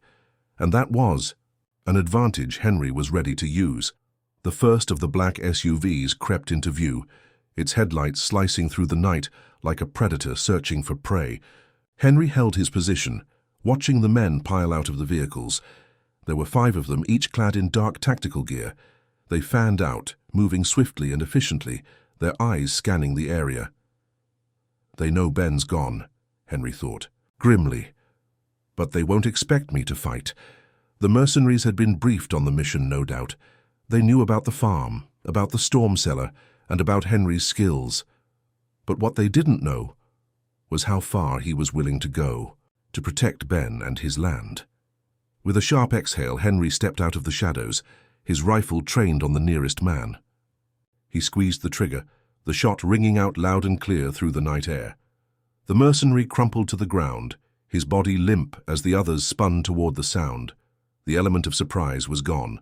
The remaining mercenaries drew their weapons and started firing in Henry's direction. The crack of gunfire echoed in the woods, the force of the bullets forcing Henry to duck for cover behind a tree. This is it, Henry thought. There's no going back. His heart pounded in his chest as he exchanged fire with the mercenaries, each shot calculated, every movement precise. He wasn't a trained soldier, but he was a farmer and a father, and no one was going to hurt his grandson. Henry heard a rustle behind him, followed by the unmistakable sound of Ben's voice calling from a distance. "Grandpa, are you okay?" Henry's pulse quickened. "Keep running," he shouted back, louder this time. "Get to the creek, don't stop, Ben." The sound of Ben's footsteps faded, but Henry couldn't afford to think about his grandson anymore. The fight was happening now, and if he didn't stop these men, Ben wouldn't stand a chance. The mercenaries were closing in. Henry could hear their shouts, their movements growing louder. He needed to get to the SUV before they surrounded him. He sprinted across the clearing, barely avoiding a barrage of bullets as he dove behind another tree for cover. The mercenaries were relentless, but Henry wasn't about to give up. He had one last move to make. There it was. The SUV parked a few yards away, its engine still running. If Henry could disable it, they'd lose their transport, and possibly their chance to track Ben. He moved quickly, staying low to the ground, until he reached the vehicle. He didn't hesitate. He popped the hood and reached for the nearest tool he could find. The engine hummed as he twisted the wrench, disconnecting the wires. Just as he finished, the unmistakable crack of gunfire split the air. Henry barely had time to react before he was tackled to the ground by one of the mercenaries. "Gotcha, old man," the mercenary sneered, his grip tightening around Henry's throat. Henry gasped, trying to free himself. He struggled, his hand reaching for his rifle, but it was out of reach. The mercenary's grip tightened, cutting off his air. But Henry wasn't done yet. With every ounce of strength left, he brought his knee up sharply into the mercenary's abdomen. The man gasped, loosening his grip just enough for Henry to twist out of his hold. Henry grabbed the nearest rock and slammed it into the man's skull, sending him to the ground unconscious. Breathing heavily, Henry stood up, his legs shaking with the effort. The situation had just become more dangerous than ever, but he knew one thing for sure. There was no going back now. A crackling voice came through his earpiece. "Target located. Take him out." Henry's heart dropped. They knew exactly where he was now. Before he could react, another SUV screeched to a halt just behind him. Several more mercenaries piled out, their weapons raised. Henry didn't have much time. He dove for the ground, narrowly avoiding another round of bullets as they flew overhead. He had to make it to Ben. He had to make sure his grandson was safe. The sound of boots pounding across the dry leaves echoed through the dense forest. Henry's heart raced in time with the heavy footfalls of the mercenaries. His last desperate move had bought him a few precious seconds, but the reinforcements were already on their way. They weren't going to let him escape that easily. "Ben!" Henry shouted hoarsely, his voice ragged from the previous fight. "Get to the creek. Do you hear me? Run!" But even as he yelled, the realization hit him like a cold slap.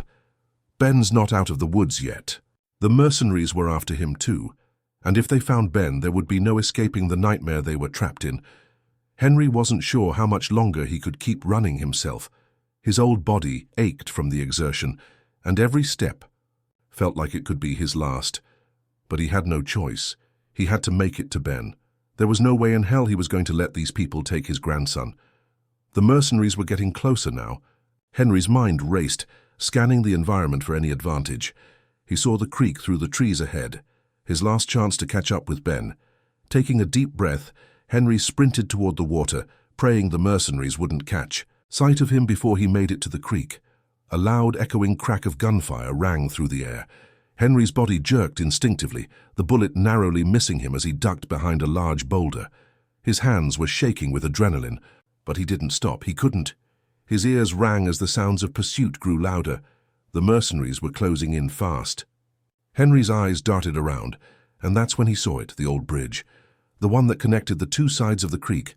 It was narrow, built only for foot traffic, but it was his only chance. With no time to lose, Henry bolted for the bridge. He could hear the crunch of footsteps behind him. They're not far now. He reached the bridge just as one of the mercenaries burst into view. Henry barely managed to duck as the man's shot whizzed by him, narrowly missing his shoulder. But Henry didn't stop. His legs burned as he pushed himself harder, his vision tunneling as he reached the far side of the creek.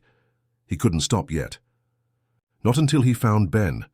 The dense forest on the other side of the creek offered some cover, and Henry used it to his advantage. He kept low to the ground, moving in short, careful bursts as he tried to make his way deeper into the woods.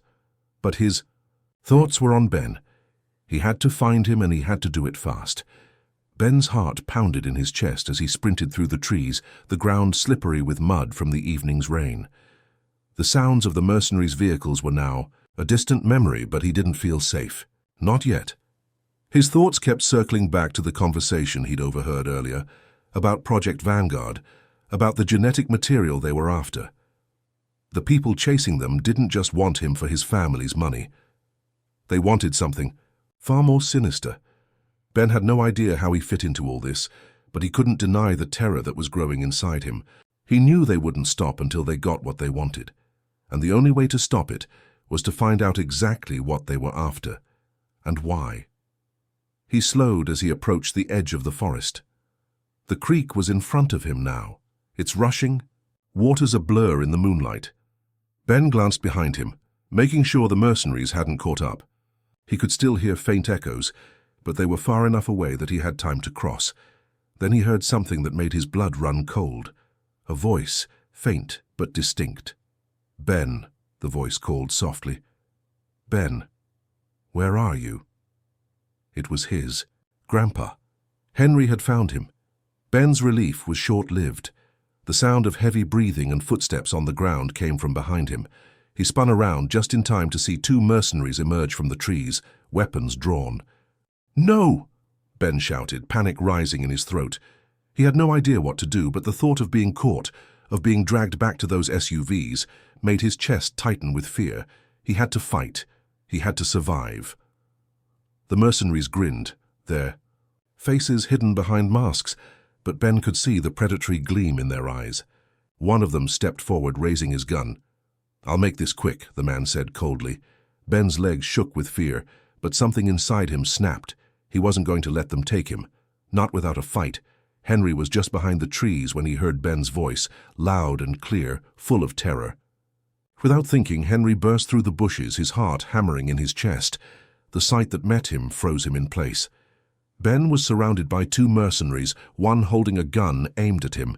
Henry's breath caught in his throat. "No!" The air was thick with tension as Henry raised his rifle, aiming directly at the mercenaries. "Drop the gun!" he shouted, his voice hoarse but full of command. The two men hesitated, caught off guard by the sudden appearance of the elderly farmer. Henry didn't give them a chance to think. He fired a warning shot into the ground in front of them, sending a spray of dirt into the air. "Let him go," Henry barked, his voice steady despite the fear gnawing at him. The mercenaries exchanged a quick glance, but before they could react, another shot rang out, this time from behind Henry. A searing pain exploded in his side. Henry staggered but didn't fall. His mind screamed at him to move, but his body was slow to respond. His vision blurred at the edges and he could feel the blood seeping through his jacket. "Grandpa!" Ben cried, his voice breaking as he reached for Henry. But before he could reach him, the mercenaries lunged forward. "Run, Ben!" Henry gasped, his voice weak but filled with urgency. "Get to the bridge! Now!"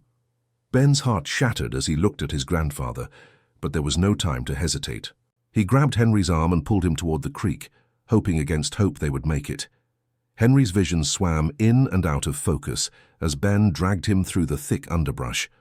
Blood soaked through his shirt, the pressure from the wound in his side growing with every painful step he took. He could barely catch his breath, and his legs felt like lead. But Ben didn't stop. He kept pulling, urgency in his voice. "Grandpa, we have to keep moving. We can't let them catch us." Henry's hand gripped Ben's arm tightly, his knuckles white from the effort.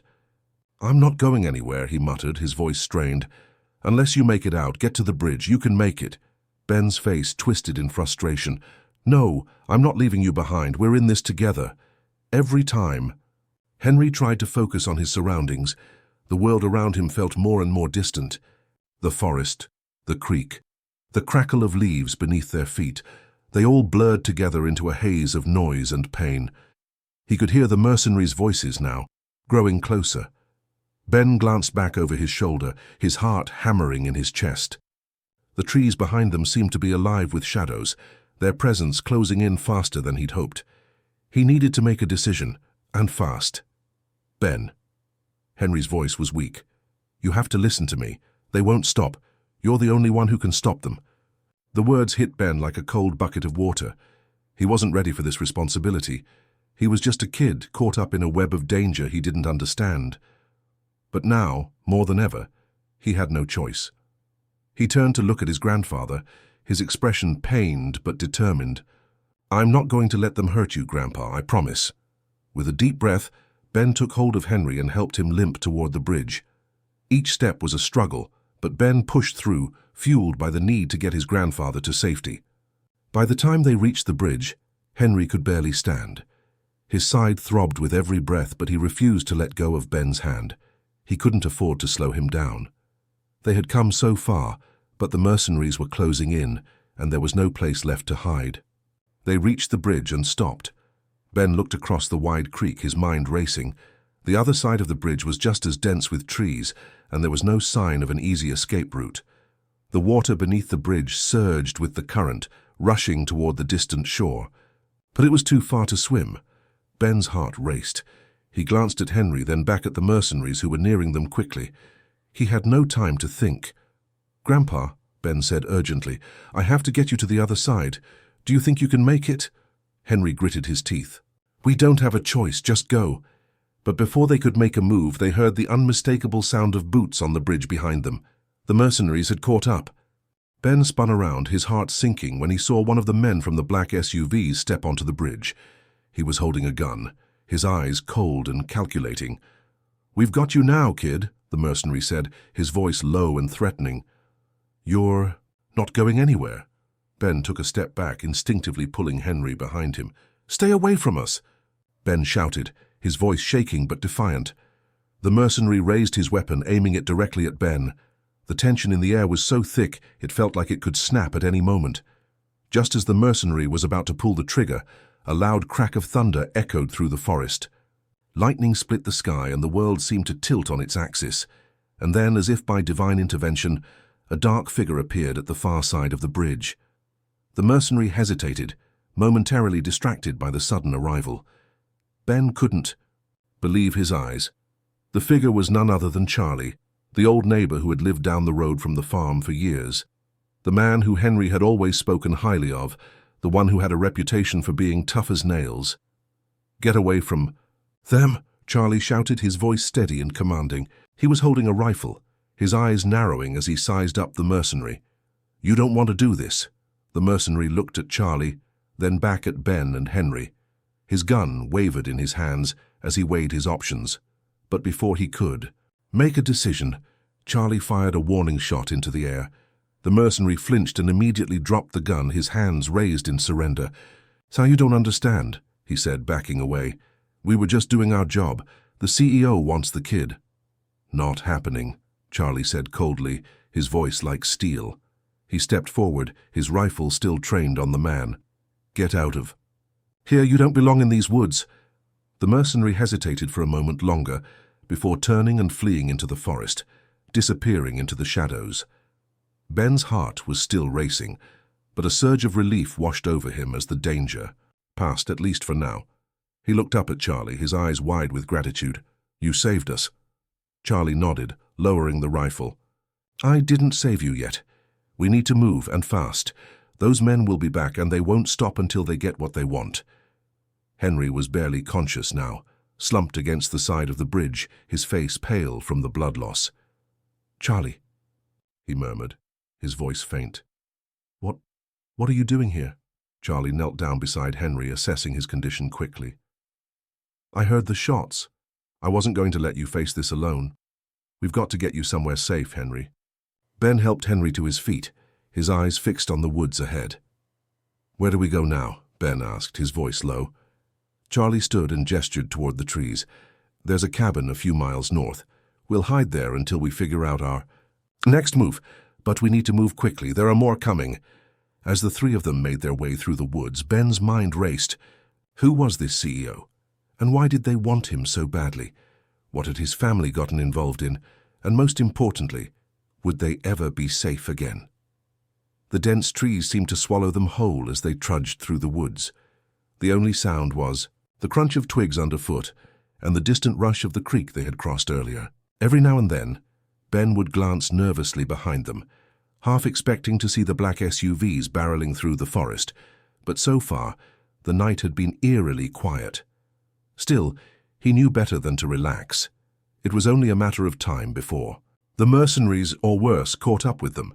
Henry stumbled alongside him, his face still pale from the bullet wound in his side.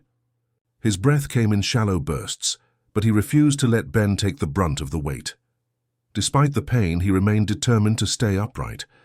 Charlie led the way, moving with the ease of someone who had spent their whole life in the wilderness. Every step seemed deliberate, each movement calculated. He was a man who knew how to survive. "We're almost there," Charlie muttered over his shoulder, his voice low and cautious. "Just keep moving." Ben wanted to ask questions, so many questions, but now wasn't the time. He had to focus. His thoughts were a blur, mostly swirling around the same thing. Why was the CEO after him? What was Project Vanguard? And what did they want from his family? As they reached the top of a hill, the outline of a small weathered cabin appeared in the distance, its smoke curling lazily from the chimney. The sight of it was a welcome relief. Charlie stopped just before they reached the cabin. He raised a hand to signal for them to be quiet. "Stay alert. I've got a few things here, but we don't know if anyone's been watching." Ben and Henry froze, their senses on high alert. The trees around them seemed even denser now, their shadows deep and foreboding. For a moment, they stood in complete silence, listening for any signs of pursuit. Charlie nodded and led them toward the back of the cabin, where a small wooden door led into a darkened interior. The creak of the door echoed in the still night air as they slipped inside. The cabin was modest, the kind of place people built when they needed to hide from the world. The walls were lined with shelves filled with various tools and supplies, rifles, canned food, water bottles, and stacks of old books. The place smelled like wood and earth, a stark contrast to the sterile, metallic scent of the SUVs and the city. Charlie wasted no time. He motioned for Henry to sit in a worn armchair by the fireplace. "I've got a first aid kit. We'll tend to your wound, then get you some rest." Ben took a seat nearby, his mind still racing. "Charlie," he said, finally unable to hold back his questions, "what is all of this? Why are these people after me?" Charlie didn't answer right away. Instead, he set down a flashlight on the table and began unpacking a small medical kit. He looked at Henry and then back at Ben, his expression grim. "You're caught in something much bigger than you realize, Ben," Charlie said quietly. "Your family has been involved in some serious stuff. And I'm not just talking about your grandpa's farm." Ben's heart skipped a beat. "What do you mean?" Charlie sighed, his voice heavy. "Project Vanguard. That's what they want from you. It's not just some corporate project, it's part of a much larger plan. They've been conducting experiments for years, trying to create a new generation of, well, let's just say they want to control the future of humanity. Ben felt a chill run down his spine. So they want me for my genes? Charlie nodded, slowly. Not just you, kid. Your whole family, your grandfather too, but your genetic makeup is key. That's why they're so persistent. And that's why they'll stop at nothing to get you. Henry groaned as Charlie began to clean and dress his wound, but he still managed to speak. That's why they came here. I thought it was just some corporate executives. But it's worse. A lot worse. Ben shook his head, trying to wrap his mind around it all. So they're not just after money. They want something much darker. Something that could change everything. Charlie's eyes were hard as he glanced at Ben. Exactly. This isn't just a family issue anymore. You've stumbled into a war, whether you wanted to or not. The sound of footsteps outside suddenly froze all of them. Charlie held up a hand, signaling for silence. He quickly moved toward the window, peering out cautiously. Ben's heart raced as he turned to look at Henry. His grandfather's face was pale and drawn, but he was still alive, still with him.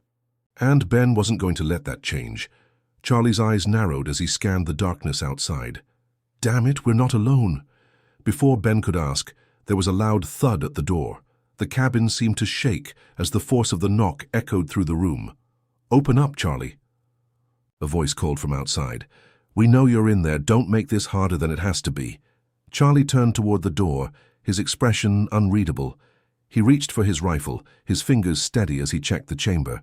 Stay. Here, he ordered Ben and Henry in a low voice. I'll handle this. Ben stood, instinctively grabbing Henry's arm to steady him. No, he said, his voice firm. We're in this together. Henry nodded, his expression filled with a quiet understanding. Charlie, we don't know how many there are. We need to be careful. Charlie didn't answer. He simply moved toward the door, pausing just before he opened it. The tension in the cabin was palpable, and Ben felt his breath catch in his throat. Charlie swung the door open with one swift motion. On the other side stood a group of men dressed in black tactical gear.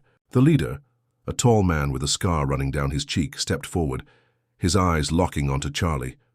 We've got business with you, old man, the leader said, his voice rough. You've been harboring our target, and now you're going to pay the price. Charlie didn't flinch. You should have stayed out of these woods, he said coolly. This is my land. You aren't welcome here. The tension in the air was thick as Charlie's rifle aimed at the leader, his finger hovering over the trigger. Ben could feel his heart beating in his chest, his mind racing. He had no idea how to get out of this situation. They were cornered, and the mercenaries were not going to let them escape easily. Just as Charlie was about to make a move, a loud noise erupted from the trees, a sharp crack followed by the roar of an engine. A convoy of black SUVs came tearing down the dirt road, headlights cutting through the night like a predator's eyes. They're back, Charlie whispered, his eyes wide with realization. The roar of the convoy's engines was deafening as the black SUVs screeched to a halt just beyond the cabin. Their headlights flooded the surrounding woods, casting eerie shadows that seemed to move of their own accord. Charlie stood motionless, his rifle trained on the group of mercenaries at his doorstep. Ben and Henry huddled behind him, barely able to breathe under the weight of the looming threat. This was no longer a skirmish. They were facing an army. We're surrounded, Ben whispered urgently, his voice trembling with fear. His eyes darted between Charlie and the growing number of men who were stepping out of the vehicles. Charlie didn't take his eyes off the mercenaries. I know, but don't panic. We've got a shot at getting out of here, but it'll take all of us working together.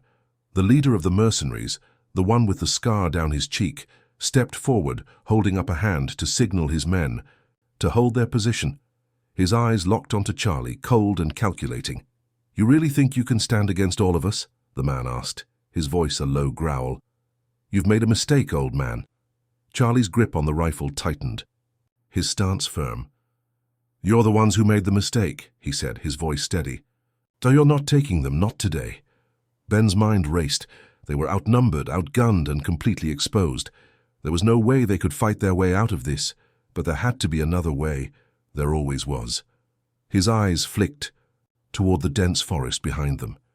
If they could get to the trees, they might have a chance at hiding, but they couldn't make it without a distraction. Henry, pale and weak from blood loss, gripped Ben's arm. "We can't run, Ben, not like this." But Ben wasn't listening. His mind was already working, formulating a plan. Charlie seemed to sense what Ben was thinking. Without turning away from the mercenaries, he spoke quietly. "Ben, if you've got an idea, now's the time." Ben nodded, his mind made up. "I need a diversion," he said quickly.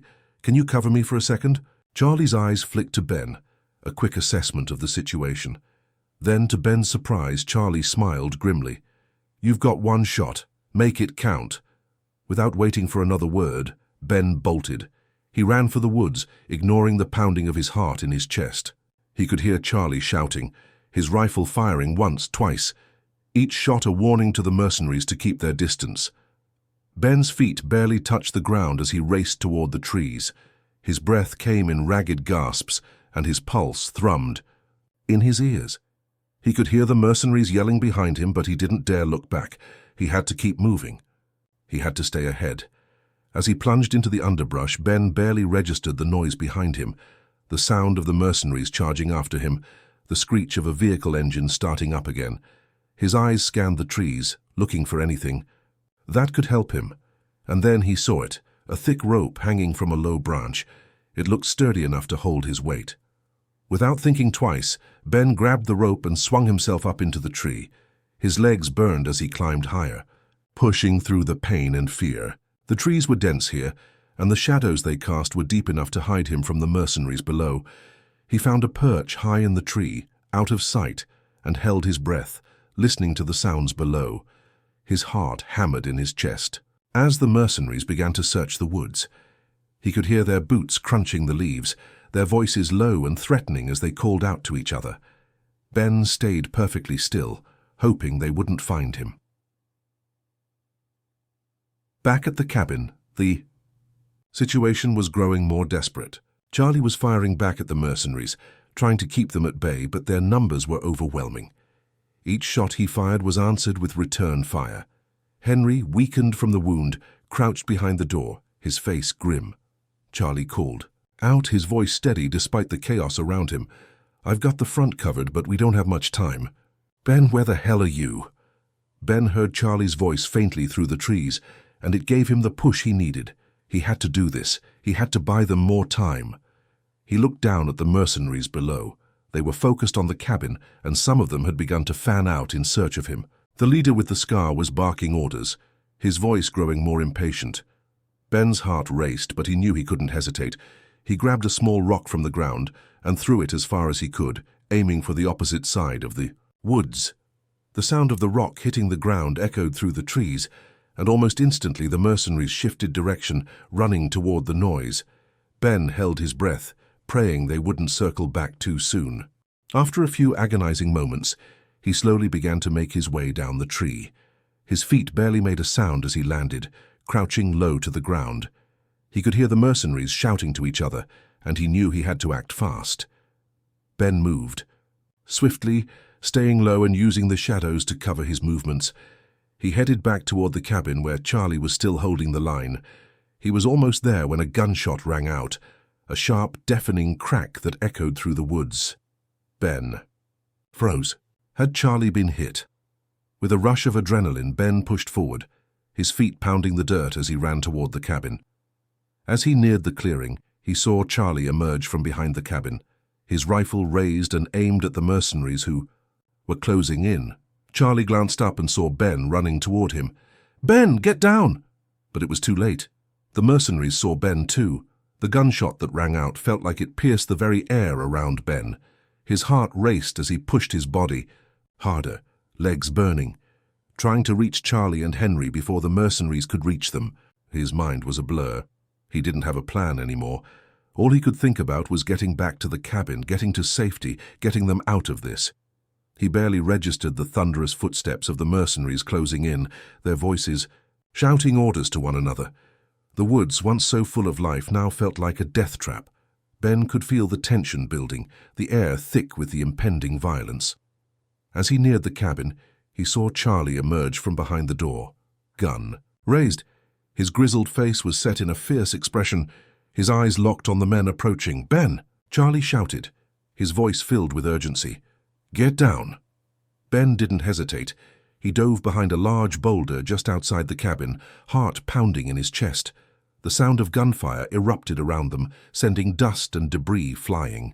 Through the air, Ben could hear the sickening pop-pop-pop of bullets hitting wood and stone, and the crack of a branch splintering nearby. Every shot felt like it was closing in on him. Ben peered over the boulder, his breath shallow as he scanned the mercenaries' movements. They were getting closer, their guns raised and ready. They had no intention of taking prisoners, Charlie's. Rifle fired again, but he wasn't shooting to kill. He was shooting to delay, to keep the men off balance. The mercenaries returned fire, but Charlie's position, though risky, gave him some cover. Still, the advantage was slipping away. They were outnumbered, outgunned. The walls of the cabin wouldn't hold up much longer. Henry, barely conscious from his wound, was crouched behind the door, gripping his own rifle with shaking hands. His face was ashen, his breath ragged, but he still had the will to fight. "Charlie, we need a plan," Ben shouted, his voice cutting through the chaos. Charlie didn't answer right away. Instead, he ducked behind the corner of the cabin and fired off another quick burst to keep the mercenaries from advancing. Then, with a quick glance at Ben, he muttered, "There's a cave system nearby. If we can make it there, we might have a shot at losing them." A cave system? Ben's eyes widened in confusion. "Why didn't you mention that before?" "I didn't think we'd need it," Charlie snapped, his voice tight. "Now, are you going to help, or just stand there?" Ben didn't need any more motivation. "Let's go." He turned to Henry, who was still struggling to hold his ground. "Are you ready?" Henry nodded grimly, though his face was still pale. "I'm not going to let them take us." The trio moved quickly, slipping through the trees toward the back of the cabin. Ben's mind was spinning. There had to be something more to this. Vanguard. What were they really after? And why had this all escalated so quickly? The CEO, the mercenaries, the project, none of it made sense. But there was no time for questions now. The mercenaries were closing in. Ben could hear their boots on the forest floor, the crunch of leaves growing louder with each passing second. They had to reach the cave, and they had to reach it fast. Charlie led them through a thick patch of underbrush, moving with the practiced ease of someone who had done this countless times. Ben followed closely behind, keeping his eyes on Henry, who was struggling to keep up. Each step was a gamble. If they were spotted now, it would all be over. The sound of the mercenaries' voices grew louder as the gap between them closed. "They can't be far. They must have headed this way," one of the mercenaries called out. Ben's heart skipped a beat. They were too close. Charlie led them down a narrow, rocky path hidden behind a thick clump of trees.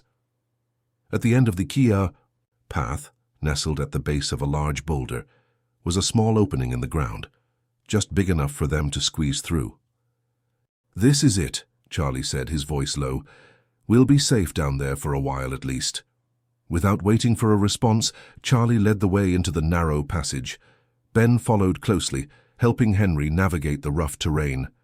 The cave was cool, damp and silent. The only sound was the distant rush of water echoing faintly through the dark. They moved deeper into the cave, the light from outside fading quickly. As they reached a small chamber, Charlie stopped. "We'll rest here for now," he said, lowering his rifle. "We need to plan our next move."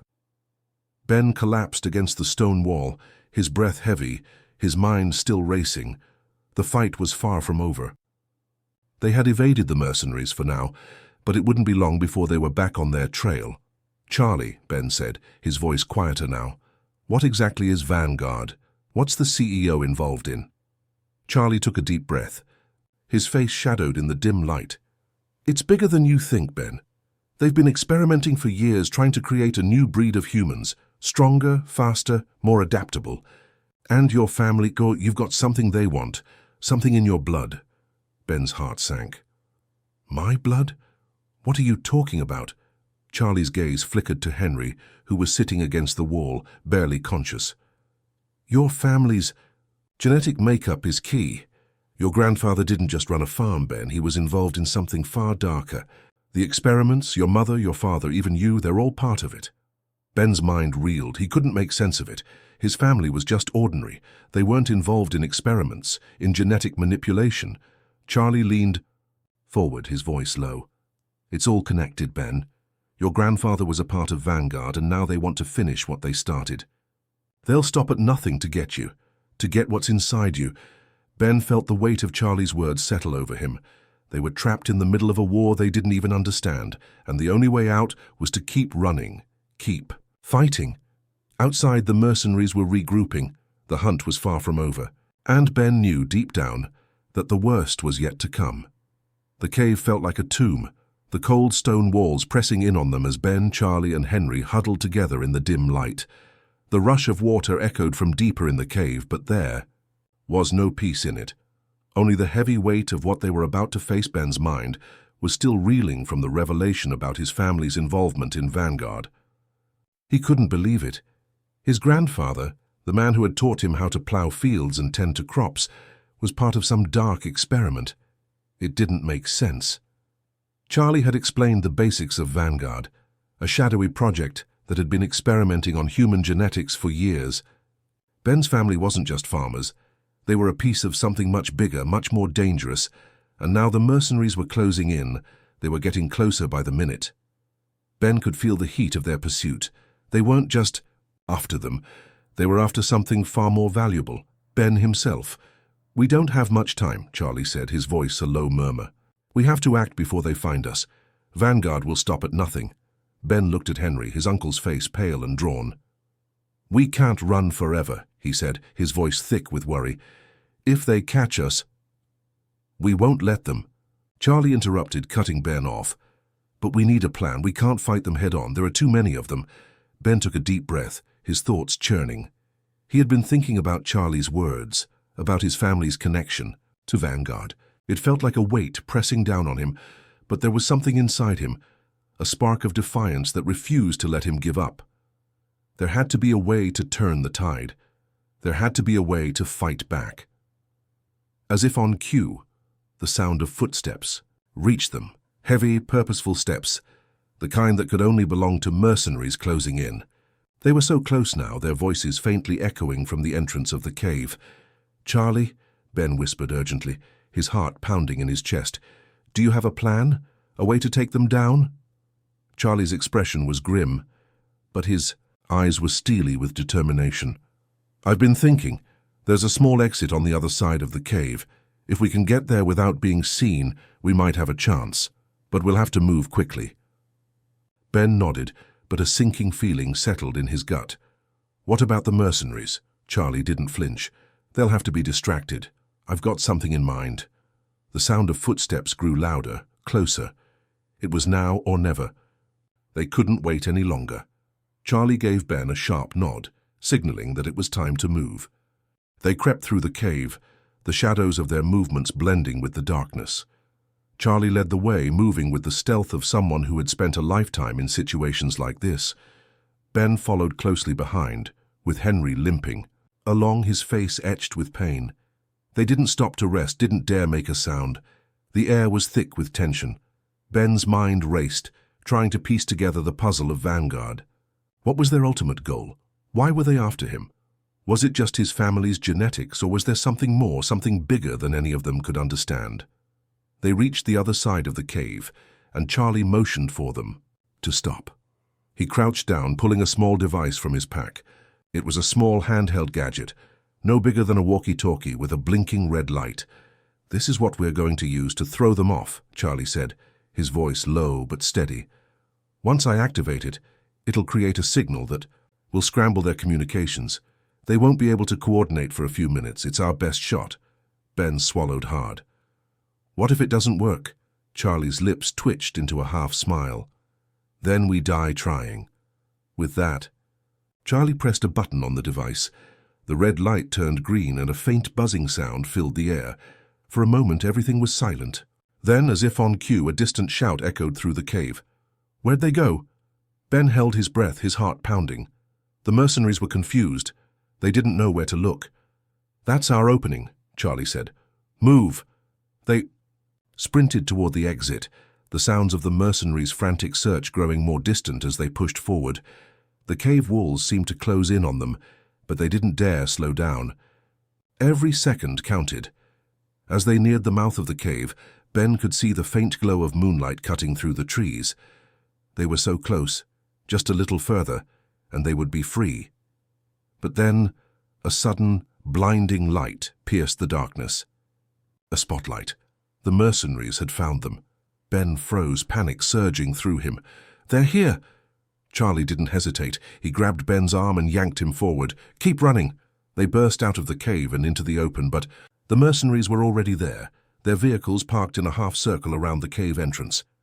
The convoy had caught up. Charlie turned to face the oncoming mercenaries, his rifle raised. "This ends now!" The first shot rang out, followed by a barrage of gunfire. Ben and Henry dove for cover, the world around them erupting into chaos. The sound of gunfire echoed through the night, mixing with the screech of tires and shouts of the mercenaries. The fight was brutal. The mercenaries were heavily armed and well-trained, but Charlie was a seasoned fighter. He moved with deadly precision, taking out two of them before they even knew what hit them. Ben, adrenaline coursing through his veins, picked up a fallen rifle and joined the fight. The weight of the weapon in his hands felt strange, but there was no time to think. Every shot counted. Henry, despite his wounds, fired from behind cover, his aim steady. The three of them were a team, working together to hold off the oncoming storm. But the mercenaries kept coming, relentless, pushing forward. The fight raged on, but Ben could feel it. The tide was turning. They were wearing down the mercenaries. Every inch they gained brought them closer to survival, and then, just when it seemed like they couldn't hold out any longer, the sound of sirens cut through the night. The cavalry had arrived. In the distance, a helicopter hovered, its searchlight sweeping over the battlefield. It was followed by a convoy of law enforcement vehicles, their lights flashing in the darkness. The mercenaries hesitated for a moment, their focus shifting from Ben, Charlie, and Henry to the approaching authorities. With that distraction, Charlie gave a shout, "Move now!" The three of them ran, sprinting toward the trees as the mercenaries turned to face the new threat. They could hear the sounds of gunfire in the distance, but they didn't stop. They kept running until they reached the tree line, breathless and battered but alive. The authorities arrived just in time to secure the area, arresting the remaining mercenaries and taking control of the situation. Ben, Charlie, and Henry were safe. In the days that followed, the full scope of Vanguard was revealed. The truth about the experiments, the project's dark goals, and Ben's family's involvement were laid bare. The CEO, now in custody, faced charges that would bring down the corrupt empire behind it all. As for Ben, Charlie, and Henry, they had survived. They had fought for their lives and won. The farm, once a simple place of peace, had become the battleground for a war far bigger than any of them had imagined. But through it all they had emerged stronger, bonded by the trials they had faced together. And though the story of Vanguard had come to an end, Ben knew the lessons they had learned would stay with them forever. Hit subscribe and leave a comment with where you're watching from. This story might just spark a new beginning. What's one thing that always pushes you forward, even when things get tough?